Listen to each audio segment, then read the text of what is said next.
Los orígenes de la publicidad se remontan al año 300 a.C. con la aparición del primer papiro en Egipto. En Grecia, el querux o heraldo llevaba los mensajes desde la autoridad al pueblo, y en Roma, el praeco se encargaba de llevar la muchedumbre hasta las mercancías.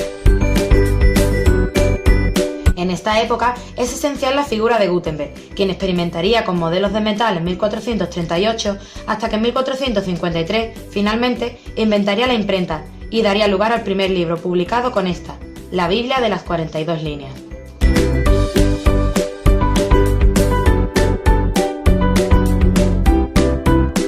En 1729 en Estados Unidos, Benjamin Franklin hace frente a la publicidad desde la perspectiva del consumidor, creando anuncios en la Gaceta de Pensilvania.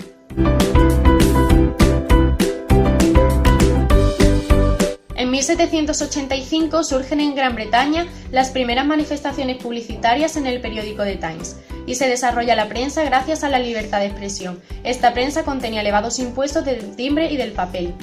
En 1789 surge la Revolución Francesa, con la cual se proclama la libre comunicación de pensamientos y opiniones. Las aportaciones que se producen respecto a la publicidad son la libertad de expresión, aparece el eslogan, la música y los valores de los símbolos. El carácter masivo que va adquiriendo el mensaje publicitario hace que se pueda decir que ha aparecido verdaderamente la publicidad.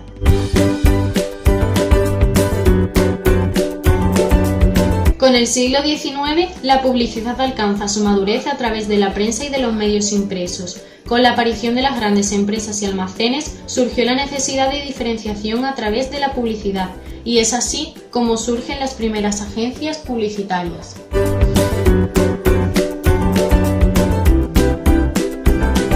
En la primera mitad del siglo XIX abundan los agentes publicitarios, que fueron personas dedicadas a la actividad publicitaria. Algunos de los más destacados fueron Palmer y Duveyer. Con la segunda mitad del siglo XIX la publicidad se expande y se inicia un proceso de profesionalización. Con ello aparecen las primeras agencias de publicidad, como JWT, Lord & Thomas, Ayer & Son y Roldos y Cía. En este siglo aparece la prensa mecánica, procedente de la rotativa, que provocó la reducción de costes de la prensa. Se eliminaron los impuestos de la prensa y se crearon tarifas especializadas para este medio. Se concibe la publicidad como la base económica de la prensa porque permite abaratarla.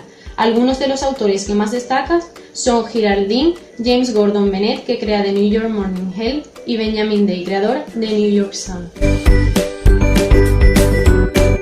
En la segunda mitad del siglo XIX, un hecho importante es la aparición del cartel entre otros soportes publicitarios, y con él destacamos autores como Cheret, donde surge el cartel contemporáneo y texto e imagen constituye un todo armónico. Por otro lado, Toulouse-Lautrec, que une el rango artístico con los objetivos comerciales. Y por último, Mucha, que es el mejor representante del cartel modernista. Un hecho que supone un cambio es la aparición de la fotografía en el año 1839, pero no es hasta el siglo XX cuando esta técnica se aplica definitivamente a la publicidad y ayuda a facilitar la creación de esta. Por otro lado, el cine está ligado a la publicidad desde sus inicios, pero no depende de ella. En relación a esta aparecen los filmes en el siglo XX, que son pequeñas películas publicitarias para ser proyectadas. Estos vienen de la mano de los hermanos Lumière. En relación a la radio, aunque es un invento que aparece a finales del siglo XIX, entra en el mundo de la publicidad en los años 20.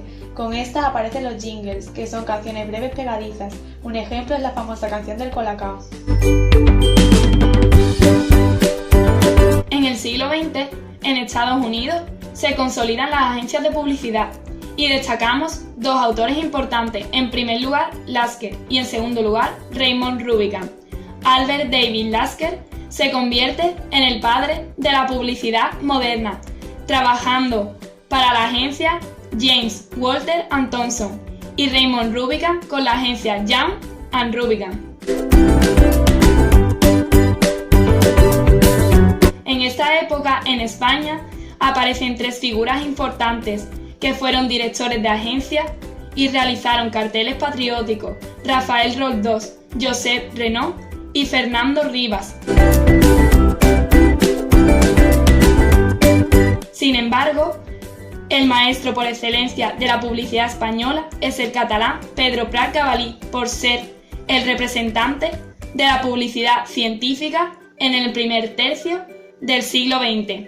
Y por último, las dos agencias españolas más importantes fueron los tiroleses en Madrid y la agencia Fama en Sevilla.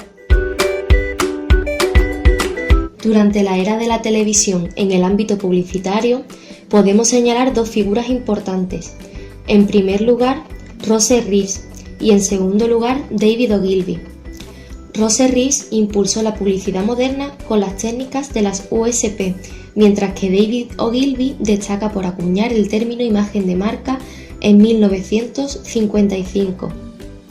Mientras que Ned Doyle, Max Dane y William Bernbach se agrupan para crear la agencia que llevaría sus nombres y que actualmente se reconoce internacionalmente como DDB Worldwide. Ahora bien, en un contexto de consumismo y con las nuevas legislaciones publicitarias, en 1945 se produce el mayor auge de la televisión, lo que se conocerá como la época dorada. Unos años más tarde, en 1960, se apuesta por incluir un eslogan más simple y eficaz, lo que hace que, en la segunda mitad del siglo XX, se produzca una gran revolución del cartel y se entrevieran en él algunos cambios.